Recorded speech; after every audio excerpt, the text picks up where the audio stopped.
Hi, my name is Wendy Nieres, and I'm a pediatric nurse practitioner. I'm here to review the no-hit zone, creating a safe, secure, and supportive environment.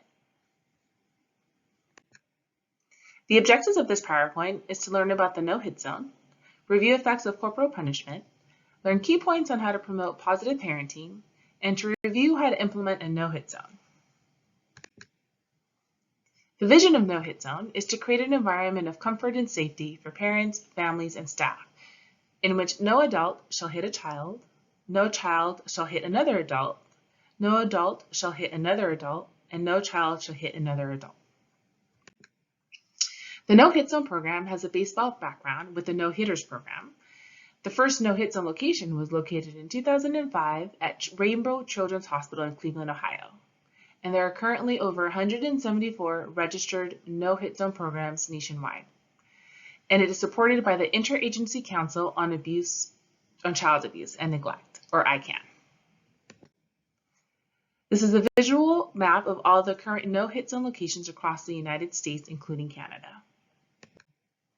But let us start with reviewing what no-hitting means in this context. To hit or hitting in this context is referring to corporal punishment. But what is corporal punishment? Corporal punishment is defined by the Global Initiative to End All Corporal Punishment for Children as any punishment in which physical force issued and intended to cause some degree of pain or discomfort, however light. In the 2018 American Academy of Pediatrics policy statement, corporal punishment was defined as non-injurious open-handed hitting with the intention of modifying behavior. But is corporal punishment effective in modifying behavior? Studies have shown that spanking does not make children more compliant in the short term, and it is not linked with long-term compliance or internalization of morals. The effects of corporal punishment can be long-lasting. It can lead to mental health problems, difficult relationships with parents, lower self-esteem, lower academic performance, and increased risk of street drug use. It is especially important to have no-hit zone programs within high-risk demographic communities. Remember that corporal punishment transcends all demographics. The COVID pandemic has created increased stressors for families. Triggers can include monetary stressors, isolation, and mental health needs. There are 5 different levels of involvement to be recognized as a no-hit zone. Level 1 is known as the conceptual phase. At this level, at least one person is starting to formulate a plan on how to organize and implement the no-hit zone concept. Level 2 is known as the in-process level. At this level, more than one person is working on implementing a plan to develop materials and training for their staff. They have gained support by organizational leadership and have started networking with other no-hit zone locations. Level 3 is known as the basic level. At this level, training has taken place for personnel, including a plan for ongoing training, signage, and any other form of notification that the facility or organization is a no-hit zone has been implemented. Level 4 is known as a comprehensive level. At this level, training of staff has occurred. There's prominent signage and notification that the facility or organization is a no-hit zone. And at least one person has been identified as a no-hit zone representative for the organization. Level 5 is known as regional. This level is similar to level 4, with a couple of additional components.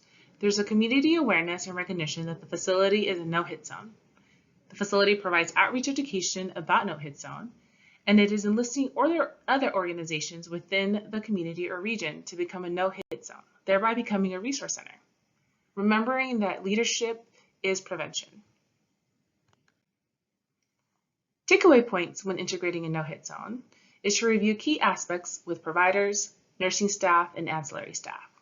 Signage is also a key component of integrating a no-hit zone.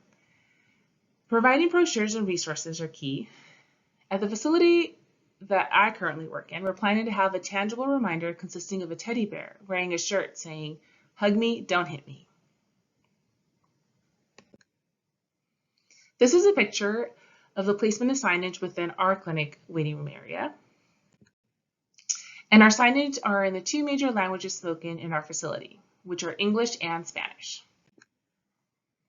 Many times, the concept of no-hit zone has already been established into the facility with accountability for staff and patients alike.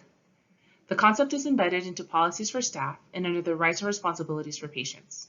For example, The Department of Health Services has a policy already in place under the Threat Management Zero policy in which employees, students, agency personnel, and volunteers are entitled to a safe and healthy work environment.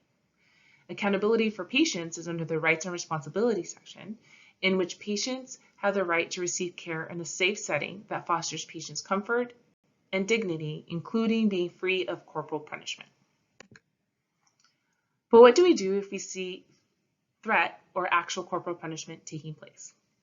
You should start by having a non-judgmental approach, acknowledging possible feelings of frustration, and offer distraction to the patients if possible, by offering coloring pages provided by Child Life or other distractions if available, and try to model examples of alternative dialogue. The American Professional Society on the Abuse of Children has provided the following examples of effective dialogue. If the initial response is, "Don't make me give you something to cry about," you could suggest the alternative dialogue of, "Would you like for me to listen? You sound very frustrated." If the initial response is, "Sit still," you could have the suggested alternative phrase of, "Come here and sit by mommy." Another example is, "If you get out of this chair, you will be punished." The suggested alternative dialogue is, "Let's see how fast we can put all the toys away, and let's clean this mess up together." The overall goal is to create a safe, secure, and supportive environment for our patients.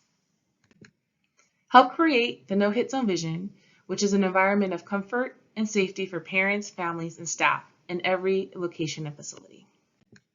Thank you for listening, and if you have any other questions, please, you can reach me through ican@lacounty.gov.